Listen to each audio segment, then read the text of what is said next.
Welcome to Clandestine Cases, where captivating stories and mysteries come to life. Make sure to subscribe and join us on this exciting journey of suspense and intrigue. We'd love to hear your thoughts on how we can improve our content. Let us know in the comments where you're watching from around the world. Your feedback means a lot to us. Miss Marple and the Flowerbed's Secret, Chapter 1. The Headache and the Letter. It was a late summer morning in St. Mary Mead, and the sun filtered gently through the lace curtains of Miss Marple's sitting room. The clock on the mantel had just chimed 10. Usually, by this hour, Miss Marple would be engaged in her embroidery, or sorting through her correspondence with the same steady hands and sharp mind that had unpicked many a mystery in the past. But today was not like most days. Miss Marple was seated in her favourite armchair, the one by the window that overlooked her modest rose garden. A shawl was wrapped around her shoulders, though the day was warm. Her expression, typically composed and mildly curious, was pinched with discomfort. One slender hand was pressed lightly to her temple. Her maid, Clara, a no-nonsense young woman from the next village over, stood nearby with a frown of concern. "Ma'am, you really ought to lie down," she urged. "That headache of yours sounds dreadful." Miss Marple, despite her years, responded with quiet resolve. "It's not so dreadful as all that, Clara. Just a dull throb behind the eyes. Nothing unfamiliar. No need to fuss." Clara, not so easily convinced, crossed her arms. "You haven't touched your tea and you winced when the bell rang. You need rest, not a list of tasks." But Miss Marple shook her head gently. No. What I need is a remedy that served 3 generations of women in my family. My grandmother swore by it and my mother too. I shall write it down and you must go fetch the ingredients for me from the market. You'll find them all at Mrs. Cramley's stall. She still stocks those old herbs, bless her heart." Clara hesitated, still looking uncertain. "All right, if you're sure. But you'll call me if it worsens." "Of course, dear," Miss Marple replied, already reaching for her pen and a scrap of notepaper. She scribbled in her neat cursive, murmuring as she wrote, 2 sprigs of wild chamomile, a pinch of ground cloves, a touch of ginger root." Once the note was complete, Clara took it, glancing at the list before tucking it into her apron pocket. "Back in a jiffy, ma'am." Miss Marple smiled thinly. "And do tell Mrs. Cramley it's for me. She'll give you the proper batch." Clara nodded and departed briskly through the side door. Silence returned to the room, broken only by the faint ticking of the clock and the rustling of a sparrow on the windowsill. Miss Marple leaned back in her chair, closing her eyes for a moment. The ache was not unbearable, but it was persistent, like a memory you wished to forget but couldn't. She had just begun to drift into a light doze when a sharp knock echoed from the front door. Her eyes opened at once. With a small grimace, she straightened in her chair and called out in her clear, elderly voice, "Who is it?" A male voice answered promptly, "Postman, ma'am." Miss Marple sighed and reached for her walking stick, but decided against it. "Come in," she called instead. The door creaked open, and in stepped Mr. Douglas, the village postman, a stocky man in his 40s, with wind-reddened cheeks and a cheery demeanour, though today his expression was tinged with concern. "Morning, Miss Marple," he said as he approached, doffing his cap. "You're not looking quite yourself today." "You're very perceptive, Douglas," Miss Marple replied with a faint smile. "Indeed, I'm under the weather, just a bit of a headache. Nothing dramatic." "Still," he said, placing a single envelope in her lap, "you ought to take it easy. Got a letter here, and it looks urgent." Miss Marple adjusted her spectacles and examined the envelope. Her heart gave a small start as she saw the handwriting. "It's from Mary," she said softly, almost to herself. My dear friend Mary Thompson.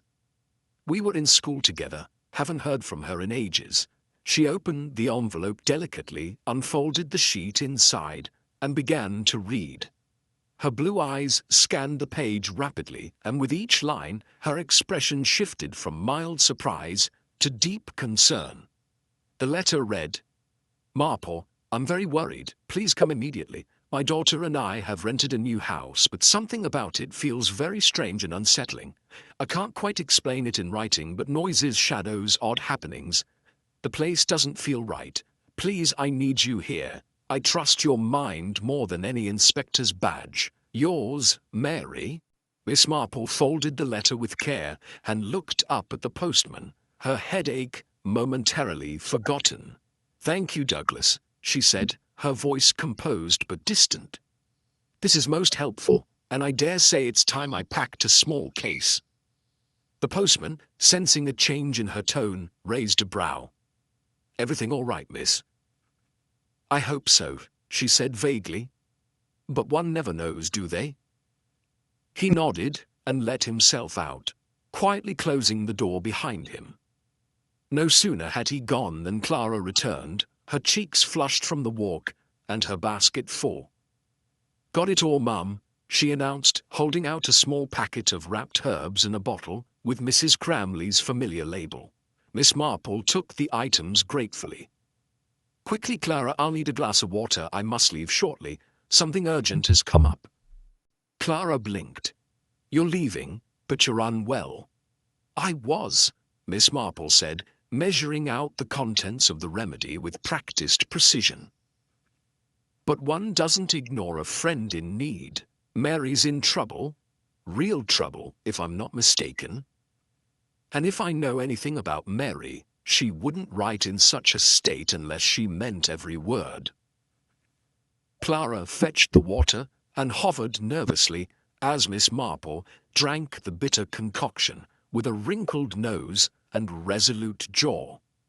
Then, with surprising energy for a woman of her years, Miss Marple rose from her chair and began to gather her things, a modest handbag, a fresh pair of gloves, her second-best hat, and the folded letter. I'll lead the next train to Elcombe, she said, more to herself than to Clara. I believe Mary mentioned moving there last Christmas.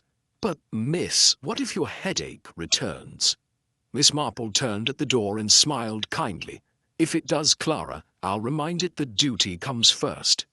And with that, she stepped out into the crisp air of St. Mary Mead, where the roses still bloomed. The church bell chimed the quarter hour, and the beginning of a new mystery had quietly taken root. Chapter 2. The flower bed on the balcony. The train chugged away from the small rural station with a slow metallic sigh as Miss Marple stepped onto the platform, her gloved hands neatly folded around the handle of her handbag. A gentle breeze played with the brim of her hat, and the scent of wildflowers drifted in the air, a deceptively peaceful setting, given the contents of the letter that had summoned her here. Miss Marple stood still for a moment, gathering her bearings. Then, with calm purpose, she began her walk towards Mary's house. According to the letter, the address was only a 5-minute walk from the station, and her memories served her well. The little white house with blue shutters came into view just where it should have been, nestled on a quiet lane lined with hedges and gravel paths. It was a modest home, the kind one might describe as charming in a rental brochure, though a closer look showed flaking paint on the shutters and a faint sag in the wooden gate. Miss Marple approached the front door and knocked politely, her fingers making a soft but decisive sound against the wood. The door creaked open, and there stood Mary. Her eyes widened as soon as she saw her visitor, and in the next breath she broke down. Tears streamed down her face and her voice cracked with relief. "Oh, Marple," she whispered, her shoulders trembling. Miss Marple, though startled, remained composed. She stepped forward and gently placed a hand on Mary's arm. There, she said softly. Come now, let's go inside and talk properly. Mary nodded tearfully and led the way into the sitting room. The interior was as modest as the outside, sparse furniture, cream-colored curtains, and the faint scent of lavender polish clinging to the air. Miss Marple took in everything with her usual quiet observation. The half-burned candle on the mantel, the uneven carpet, the fresh but anxious attempt at homeliness. They sat across from one another, and Mary dabbed at her eyes with a crumpled handkerchief. "You already know," she began, voice still shaky, "that my daughter Jennifer was studying medicine. Her exams are done now and she's qualified, a junior doctor. She was offered a post at the General Hospital just 10 minutes from here. It seemed like a perfect opportunity." Miss Marple nodded patiently. "So you moved here to be close?" "Yes, we rented this house," Mary said, glancing around as if the walls were listening. "At first, it seemed ideal, affordable, near the hospital, quiet. But very soon after we settled in, I began to feel unsettled. There's something about this place, Marple. Something I can't quite explain. Jennifer is gone all day, and sometimes all night, with her shifts. And I'm left alone here, and when I'm alone I feel it most."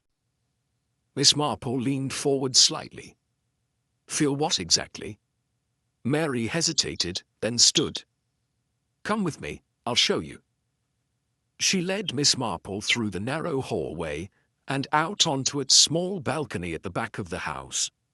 The view should have been pleasant, an open yard, a line of trees in the distance, and the distant outline of the hospital across the fields. But Miss Marple's attention was immediately drawn to the object in the center of the balcony. A large, raised flower bed, bordered with bricks and filled with deep, dark soil. Though a few neglected pansies and marigolds struggled for life at its corners, the middle was barren. No blooms, no signs of growth. Miss Marple frowned. In such a compact home, why place such a large flower bed here? And directly in the center, no less. It obstructs everything, the space, the light. One might have built it against the railing or in a corner, but this is deliberate. Mary nodded grimly. "That's what struck me too. I asked the landlord about it. He said removing it would cost too much. He told me, rather coldly, that if I wanted it gone, I'd have to pay for it myself." Miss Marple pursed her lips. Charming man. Sounds like a miser, and not particularly creative with his lies. Mary turned to her, eyes wide. "Marple, it frightens me. Just because it's odd, but because of what I feel around it. Some days when I sit in the parlor and the back door is ajar, I hear sounds, a soft scraping, like something moving in the soil. I go out and there's nothing. Not a thing. But I know I heard it." Miss Marple walked slowly around the bed, inspecting its edges. Her gaze lingered on a patch of disturbed soil, as if something had been recently planted or unearthed. "I see," she said quietly. "Well then, let's speak to this landlord of yours." Mary didn't need convincing. Within the hour, the two women were standing in the cramped office of Mr. Lionel Brooks, the landlord of the property. A balding man in his late 50s with a faded checked waistcoat and spectacles perched too low on his nose, he looked up from his papers with thinly veiled irritation. "Ah, Miss Thompson, and your aunt, is it?" "Friend," Miss Marple corrected him, politely but firmly. "Jane Marple." "Right, what can I do for you?" Mary began to explain, but Miss Marple stepped in, her tone diplomatic, yet pointed. "We've come regarding the flower bed on the balcony. It serves no useful purpose and occupies a great deal of space in what is already a rather confined area. More importantly, it disturbs the peace of mind of the tenant." Mr. Brooks shrugged. "As I told her before, tearing it out would cost more than it's worth. If she wants to get rid of it, she's welcome to, but I won't pay for it." Miss Marple studied him for a moment, then said mildly, "I suggest a compromise. You cover half the cost and will arrange for the removal and the construction of a new bed along the side wall. It would be more practical and considerably more tasteful. Brooks sniffed. That flower bed's been lucky for me. I've never had trouble letting the place while it's been there. Miss Marple's voice cooled, just a touch. I don't believe in such superstition, Mr. Brooks, and I do believe your tenant's comfort should come before abstract notions of luck. The landlord looked at her for a long moment, and something in her steady blue eyes unnerved him. He cleared his throat. Well, I suppose if we split the cost it could be arranged. Miss Marple smiled ever so slightly. Very sensible. We'll have someone assess it tomorrow. As they walked back to the house, Mary looked at Miss Marple with open gratitude. You handled him brilliantly. Miss Marple shrugged modestly. One only needs to press the right buttons. Chapter 3. Bones beneath the petals. The morning air in the small village was crisp, though the sky remained stubbornly grey, with low clouds clinging to the rooftops like a reluctant fog. On the narrow balcony at the back of Mary's rented home, the air had taken on a foul, sickly weight that no weather could explain. A local labourer named Carl had arrived just after breakfast, summoned to help remove the strangely placed flower bed Miss Marple and Mary had questioned days earlier. With a spade in hand and a cigarette tucked behind one ear, he approached the task with the casual confidence of someone used to garden work. Miss Marple stood off to the side, her eyes fixed on the centre of the balcony with an unsettling intensity. Mary remained just inside the doorway, nervously wringing her hands. Carl drove the spade into the soil with a grunt, pulling out clumps of damp earth. Strange place for a flower bed, he muttered. Blocks the light. Waste of good balcony space. He continued digging. The earth was unexpectedly dense, packed tighter than garden soil should be. After several more shovels of earth had been removed, the edge of something rough and grey appeared. Fabric, perhaps. Carl leaned down and brushed away the soil with gloved hands. What in God's name? He muttered. It was a sack, a large burlap sack knotted tightly at the top and stained dark in patches. The moment the cooler air touched it, a terrible odour burst forth, pungent, putrid, and unmistakably organic. Mary gasped, turning away with a hand over her mouth. Miss Marple's face tightened, but she didn't flinch. As Carl carefully attempted to lift the sack, the damp fabric gave way with a sickening rip. Bones, yellowed, brittle and broken, spilled out onto the ground. A femur rolled across the cracked tiles and stopped near Miss Marple's shoes. Carl stumbled back. Dear Lord, that's a body. Mary let out a horrified sob. Miss Marple stepped forward, her voice steady, though low. Don't touch anything further. Mary, call the police at once. Pale and shaking, Mary dashed to the telephone. The inspector arrived within half an hour, accompanied by 2 uniformed constables and a plainclothes officer with a forensic kit. The group moved swiftly, securing the area and ordering everyone off the balcony. A police line was established through the back door, and neighbours began peeking from behind their curtains. Miss Marple waited quietly in the parlour, sipping a cup of tepid tea Mary had shakily prepared. When the inspector, a tall man with close-cropped hair and sharp eyes, entered the room, she stood and extended her hand politely.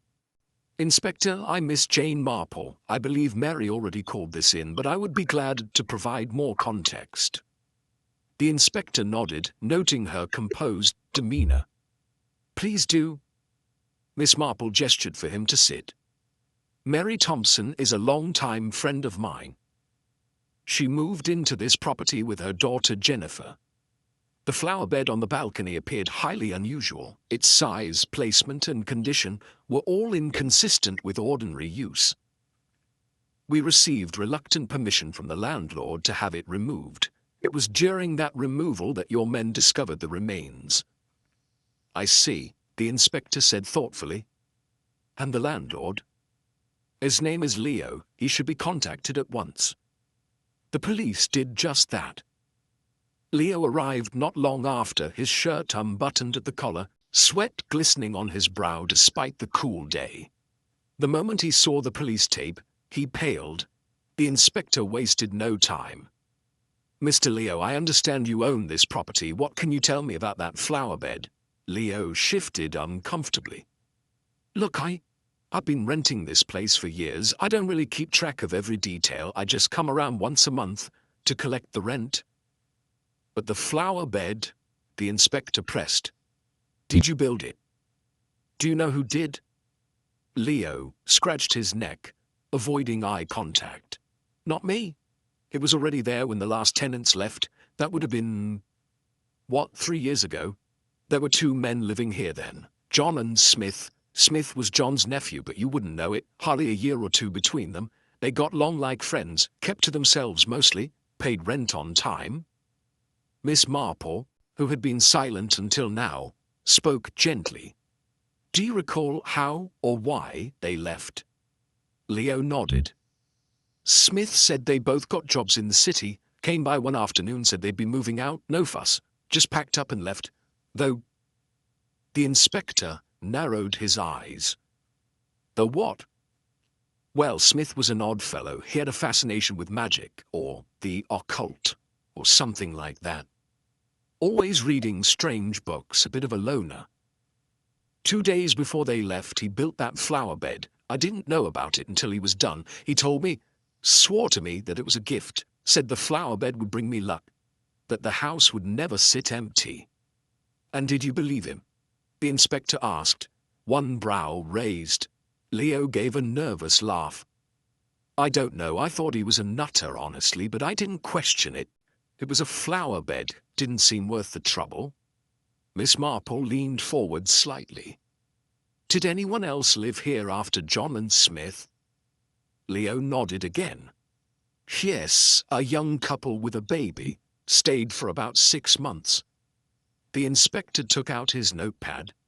Do you have addresses for them, or for John and Smith? Yes, I do, Leo said, fumbling with a folder. Smith and John were staying in the next village over before this. I've got that address too. He handed over the information. The inspector studied it briefly, then turned to Miss Marple. Would you be willing to come along? Help with the questioning? Miss Marple shook her head slowly. I'm afraid my health isn't what it used to be, Inspector. I think you'll manage well enough without me. But I would appreciate it if you kept me informed. The inspector gave a respectful nod. Of course, and in the meantime, we'll send those bones for DNA analysis. That should tell us who they belong to and hopefully what happened to them. Outside, the forensic team continued their grim work, carefully placing the remains into sealed evidence bags. The air was thick with tension, and even the birds seemed subdued. Mary sat in a corner of the sitting room, pale and silent. Miss Marple placed a reassuring hand on her shoulder. I believe, Mary, she said softly, that something very dark was buried in your balcony, not just bones, but secrets, and secrets have a way of rotting in the ground until someone digs them up. Mary shivered. Do you think it's murder? Miss Marple's eyes remained on the balcony door. We'll know soon enough, but I don't believe in coincidences, not when a flower bed appears overnight, and a body is hidden beneath it. As the police car carrying Leo drove away and the inspector began preparing to trace the tenants of the past, Miss Marple returned to her chair, her face as serene as ever. But behind those gentle features, her mind worked relentlessly, turning over the timeline, the names, the uneasy silences. Whatever secrets this quiet house held, Miss Marple knew one thing: they had started to speak again. And she, as always, would be listening. Chapter 4. Shadows of the Past. The morning air in the village was still and heavy, tinged with the scent of earth disturbed too deeply. At the rear of Mary's modest rented home, Miss Marple sat alone by the broken remnants of the flower bed. The soil had been smoothed over by the forensic team, now marked with a simple string and a wooden stake. The quiet that hung around the space was not peaceful. It was the stillness of something unresolved. Miss Marple sat in quiet reflection, her gloved hands folded neatly in her lap, her eyes resting on the patch of earth, as if it might still whisper secrets. She had seen too much in her life to dismiss anything as mere coincidence. A firm knock at the side gate broke her silence. Miss Marple caught a familiar voice. It was Inspector Graves. She rose slowly, not out of age, but out of careful consideration, and turned to greet him. He stepped forward with his notebook in one hand, his other resting on his coat pocket. "You've come early," Miss Marple remarked softly, leading him around the side of the house toward the back. "That usually means new developments." "I thought I'd update you in person," Graves replied, casting a glance toward the disturbed flower bed. "We've just received preliminary results from the hospital's pathology team." Miss Marple's eyes narrowed slightly. "Go on." "The bones are definitely human, as we assumed.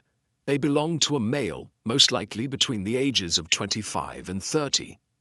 The remains are too degraded for us to determine the cause of death immediately. But there are no obvious signs of blunt force trauma, at least not yet." Miss Marple nodded, unsurprised but listening intently. "There's more," Graves continued, lowering his voice slightly. "I paid a visit to the family who lived here before Mary and her daughter. They were a young couple with an infant at the time. I asked if anything about the house had ever struck them as odd." "And what did they say?" Miss Marple asked.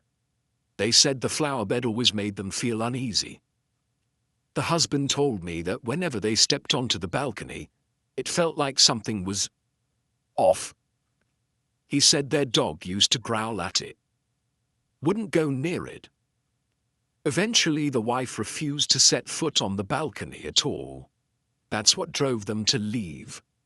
Miss Marple gave a small nod. "People often sense what they cannot see, even if they don't understand it."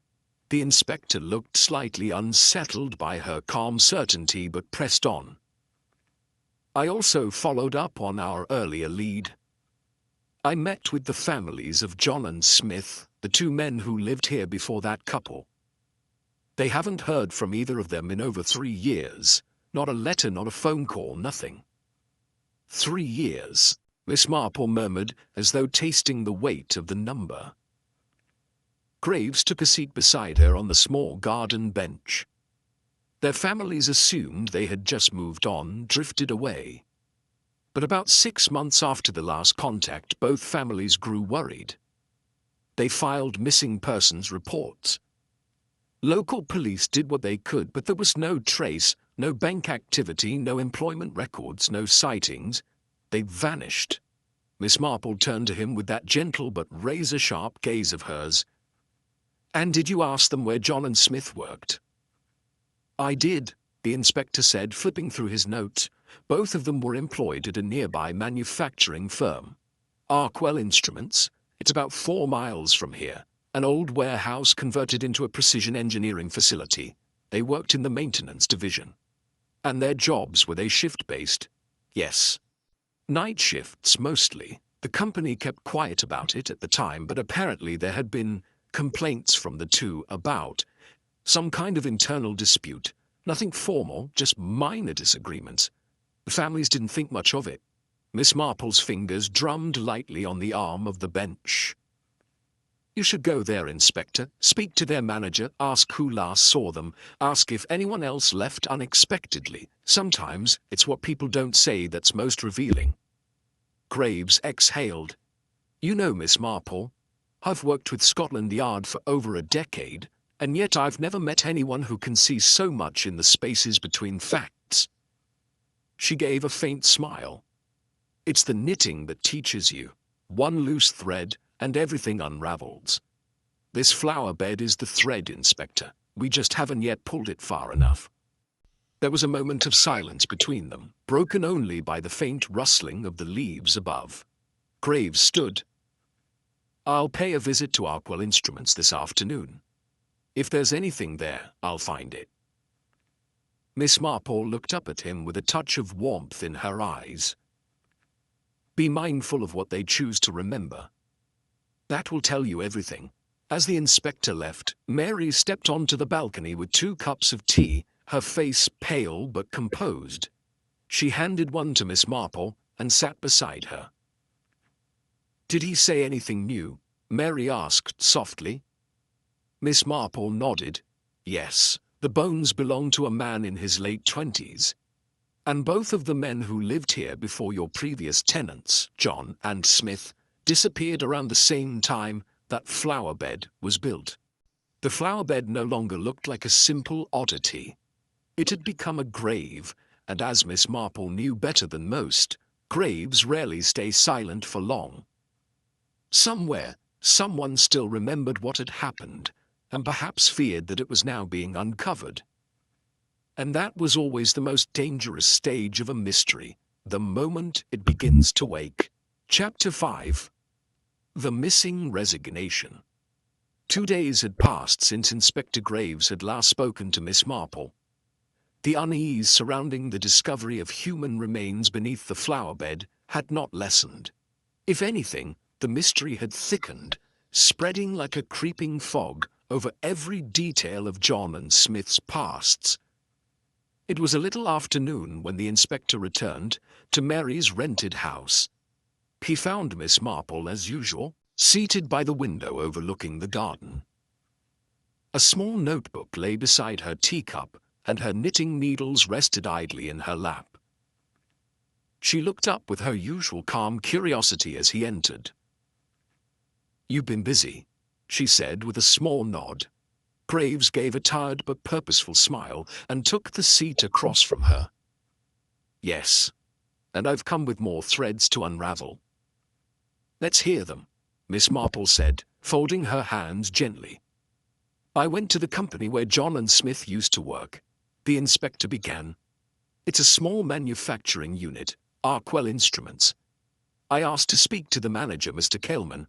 He remembered Smith quite clearly. He opened his notebook and read aloud. According to Kelman, Smith handed in a resignation letter quite abruptly. When Kelman told him that company policy required at least a month's notice or else he wouldn't receive his final pay, Smith said, and I quote, 'I don't care, I don't need the money.'"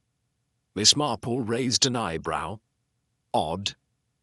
That kind of detachment from salary often suggests either confidence in a new income source or a more desperate reason to leave." "Precisely," Graves agreed. Kelman then asked him if John would also be leaving. Smith said yes, John was going too. So the manager asked, "Where's John's resignation letter?" Smith told him John would submit it personally, but John never did. In fact, he never returned at all. Miss Marple's expression grew more thoughtful. "So Smith leaves officially, without caring about his pay, and John disappears quietly, without so much as a signature on paper. That doesn't sound like a planned joint departure. It sounds like only one of them intended to leave." "Exactly," Graves said, "and that opens up a very real possibility, Miss Marple, that the bones we found could belong to John." Miss Marple's eyes clouded for a moment. "And Smith never mentioned John again after leaving the company?"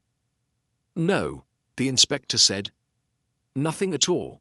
I followed up with some of their colleagues. One of them, a woman named Tara, said Smith had grown increasingly withdrawn in the last few weeks before resigning. She also said he was obsessed with photography, spoke about it constantly. Apparently he even started a small photography business after leaving Arkwell." "Did he?" Miss Marple said, intrigued. "Yes, with a man named George.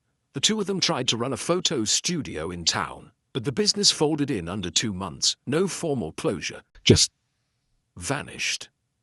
Miss Marple tapped a finger gently on the table. "That's quite telling. Someone leaves stable employment, walks away from pay, starts a passion project, and it fails almost instantly. One could assume poor planning, or one could assume guilt. Graves leaned in. What do you mean? Miss Marple's voice was soft but deliberate. People burdened by a dark deed often flee towards something that feels pure. Art, photography, music. They seek absolution, or perhaps distraction. But if the deed follows them as it always does, the escape collapses. Graves looked at her with admiration. You make murder sound like poetry. Sometimes it is, Miss Marple replied. But I'm not convinced yet that Smith is a murderer. I'm only certain he is the key. The inspector nodded. You're right. And that's why I plan to find George and speak with him. Good, Miss Marple said. You must ask him everything, how they met, who proposed the business, and what caused it to fail. Graves jotted notes. I will. Miss Marple's tone shifted slightly. And after that I think you should visit the school where John and Smith studied. The school? Yes, she said.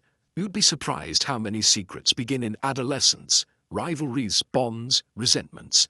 If they were close from a young age, the school may have records, academic conflicts, disciplinary issues, or even staff who remember them.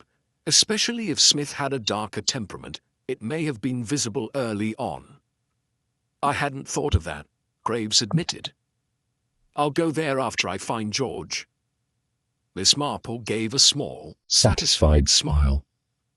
Sometimes, Inspector, to solve a murder in the present, you must unearth a character in the past. Chapter 6. The Girl in the Photograph. It was late afternoon when Inspector Graves returned to Mary's cottage once more.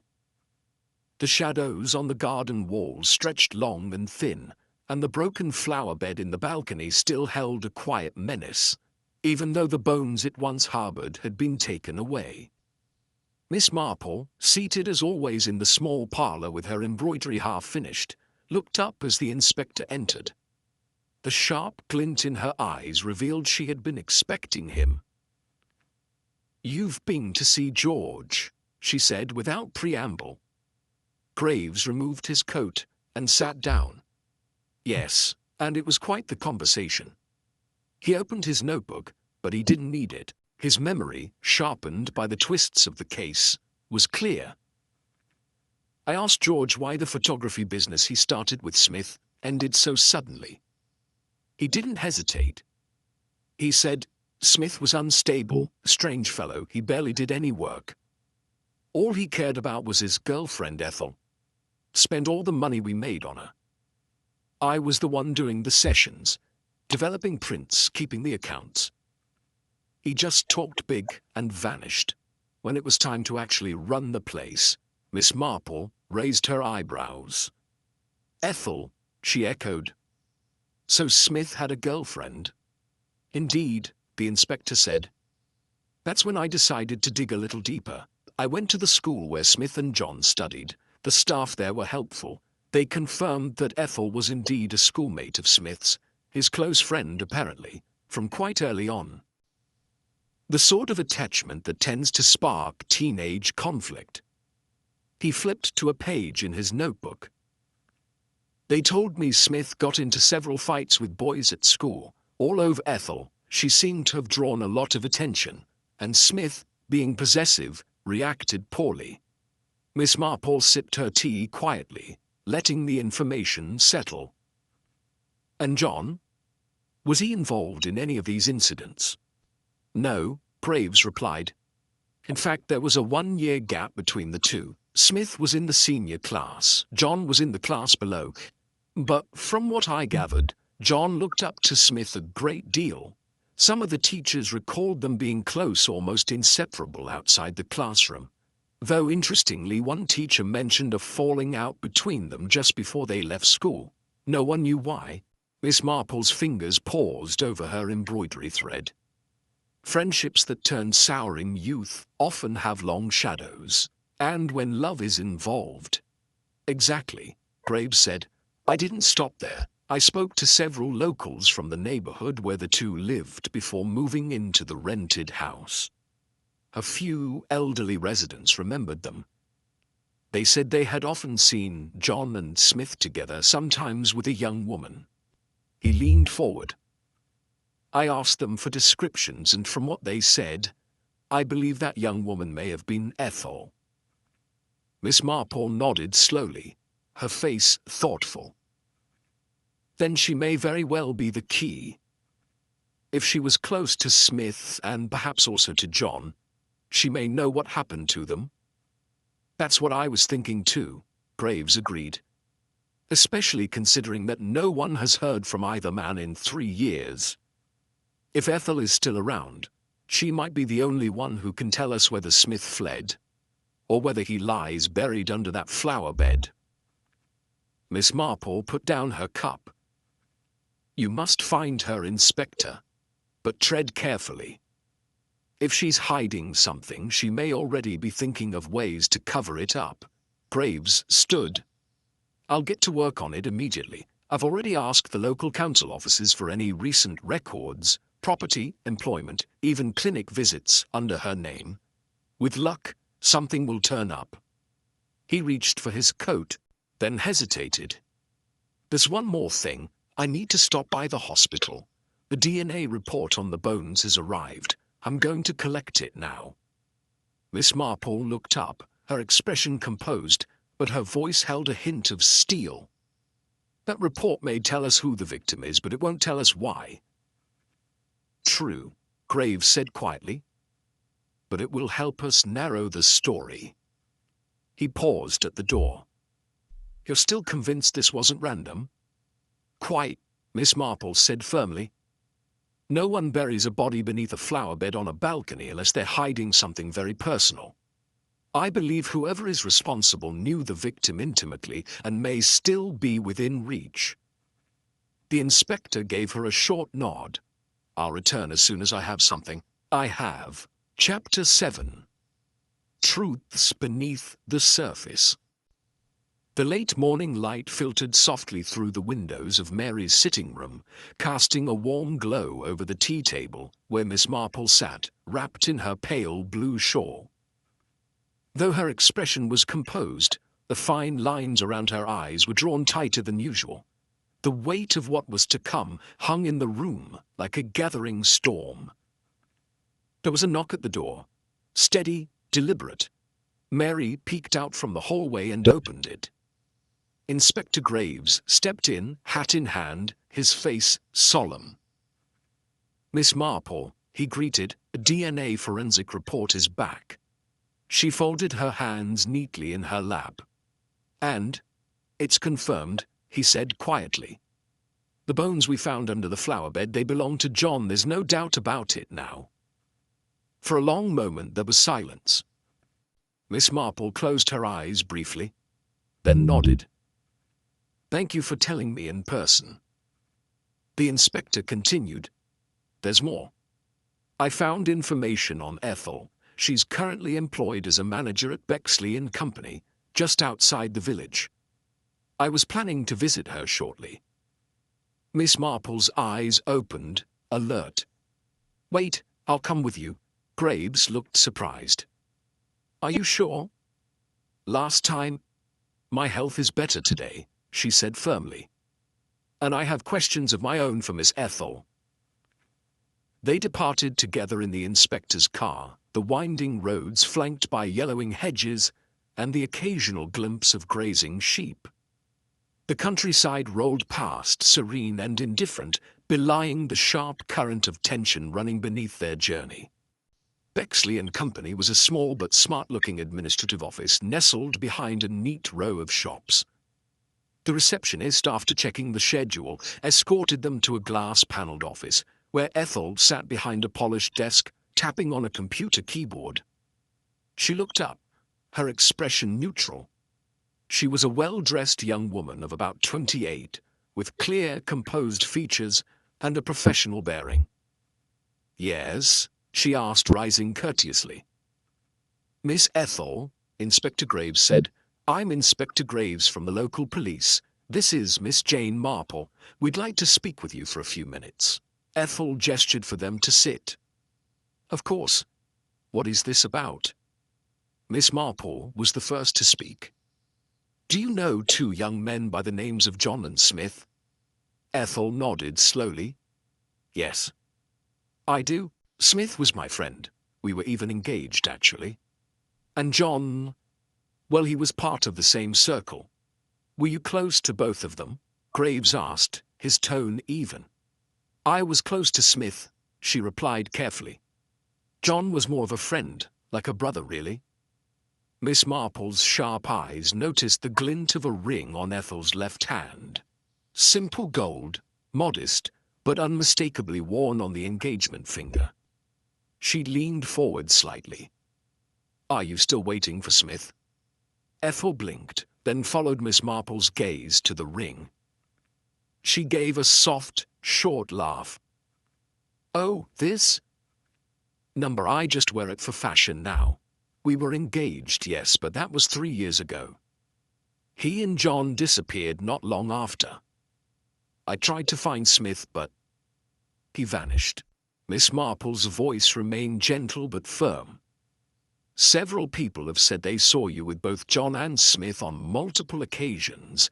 Are you sure there wasn't more between you and John? Ethel's jaw tightened. People say terrible things, Miss Marple. They love to gossip, but it's not true. I was only ever with Smith. John was like a sibling to me, that's all. Miss Marple exchanged a glance with the inspector. Then she said, her voice low and clear, John is dead. We found his remains buried beneath a flower bed. Ethel's composure broke. Her lips parted, and the color drained from her face. What? She whispered. His bones were discovered recently in a house both he and Smith once rented, Graves said. The DNA confirmed it this morning. For a few seconds, Ethel sat frozen, her hands gripping the edge of her desk. Her voice trembled when she finally spoke. John is dead? Are you sure? Where is Smith? Do you know where he is? No, Miss Marple said. We haven't found Smith yet. A flicker of something, fear, confusion, or perhaps guilt, passed across Ethel's face. She opened her mouth to speak, then closed it again. Her hands shook slightly as she reached for the water glass beside her. I don't know what to say, she murmured. Miss Marple stood. You've said enough for now, Miss Ethel, but I suggest you stay close. The past has a way of catching up, especially when you think it's been buried. The inspector gave her a nod. We may have more questions soon. Ethel gave a small, distracted nod. I'll be here. Outside, the air felt heavier, thick with everything unsaid. The sun had begun to dip behind the buildings, casting long shadows on the pavement. Miss Marple walked quietly beside the inspector, her steps slower than usual. I'm afraid, she said softly, I must leave the rest to you for now. My strength isn't what it was. I'm going back to Mary's house to rest. Graves looked at her with concern. You've done more than enough, Miss Marple. I'll take it from here. She gave him a faint smile.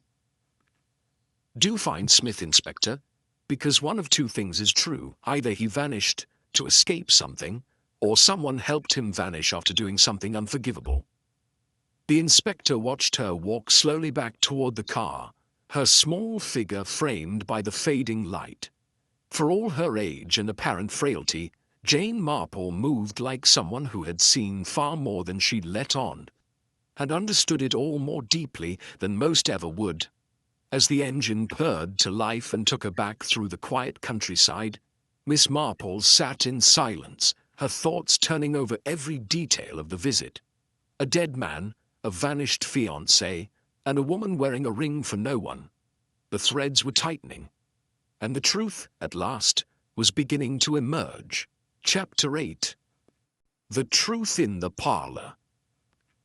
3 days after their last meeting, Inspector Graves returned once more to Mary's cottage.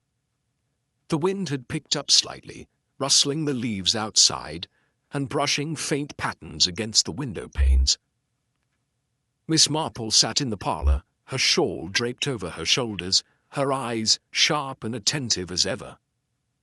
Mary served tea quietly in the background, sensing the gravity of what might unfold next. The inspector removed his hat, his expression weary.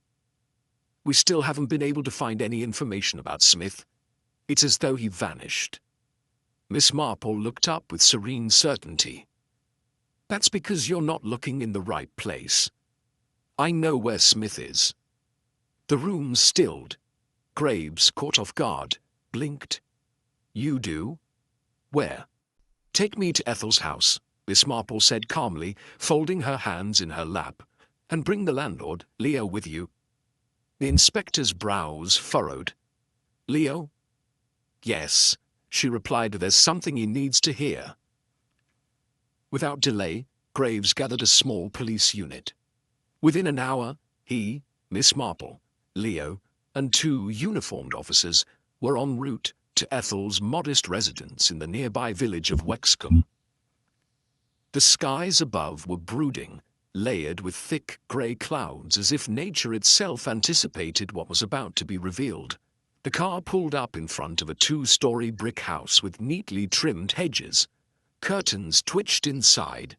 Graves signaled to his team to flank the sides. Miss Marple stepped out slowly, the wind tugging at her scarf as she steadied herself. They knocked.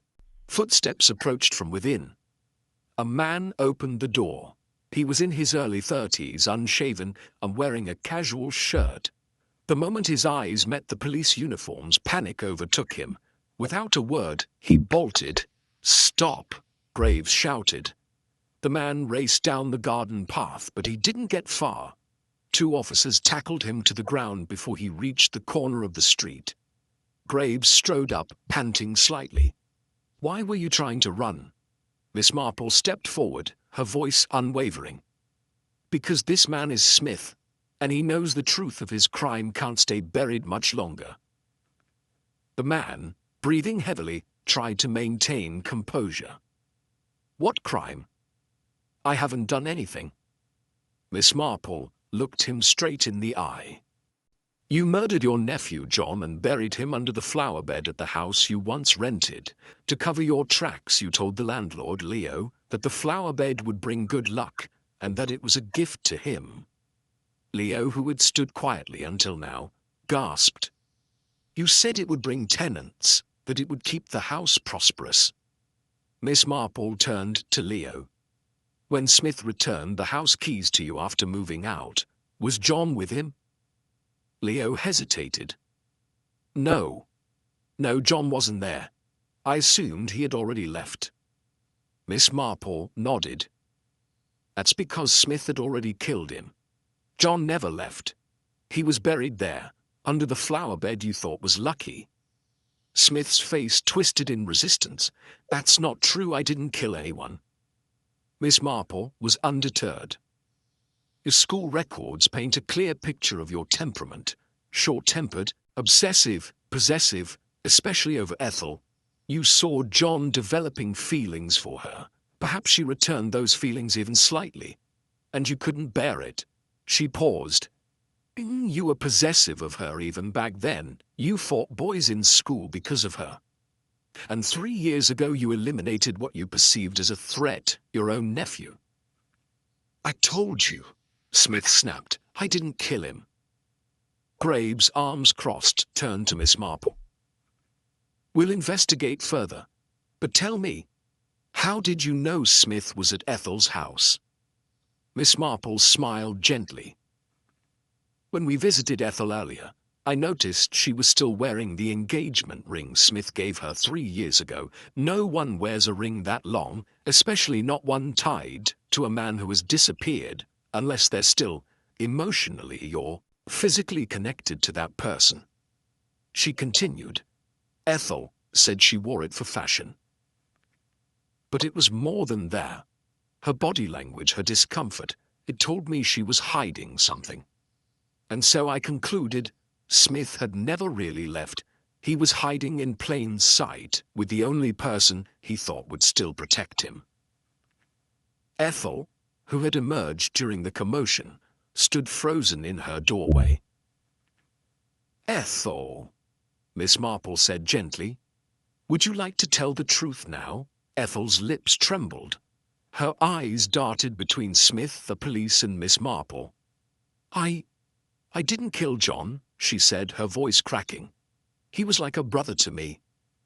She paused, swallowed hard, and continued. But Smith, his rage ruined everything. She looked down, ashamed. One night, Smith came to my door out of nowhere. He was panicked, shaking. He told me he'd killed John, that they had fought over me. He said John had accused him of being controlling, jealous, and then Smith just snapped. He buried John under the flower bed and made up a story about it being lucky. The inspector's face hardened. And you didn't report it? I was scared, she whispered. He begged me to let him stay. He promised he'd never reveal who he really was. I didn't know what to do. Fear, Miss Marple said gently, is often the first chain in a very long imprisonment. The police immediately took Smith into custody for the murder of John, and Ethel was arrested as well for harboring a fugitive and obstructing justice. As the officers led the pair away, Miss Marple stood by quietly, her eyes on the horizon. The clouds were beginning to part. Later that evening, she returned to Mary's house. Mary opened the door, visibly emotional. "You're back," she said. "What happened?" "It's over," Miss Marple said simply. "John's killer has been found, and justice will follow." Tears welled in Mary's eyes. "I've decided to leave this house. I can't stay here anymore, knowing what lay beneath the very place I sat each day." Miss Marple took her hand. "That's wise. Some places carry echoes. Best not to live with them." Mary held her hand tightly. "Thank you. Thank you for believing me, and for helping me when no one else could." Miss Marple smiled. Sometimes the smallest of questions lead to the deepest truths. With her work done, and her health restored, Miss Marple returned to her own cottage in St. Mary Mead the next morning. The roses were still in bloom, and her garden chair sat waiting beneath the arbor. She picked up her knitting where she had left off, her needles clicking gently as the village went about its quiet day. Another mystery laid to rest, another secret brought into the light, and Miss Marple, calm and resolute, remained ever watchful, ready for the next whisper that might reach her from behind lace curtains or through the rustle of hedgerows in a village that never stayed silent for long.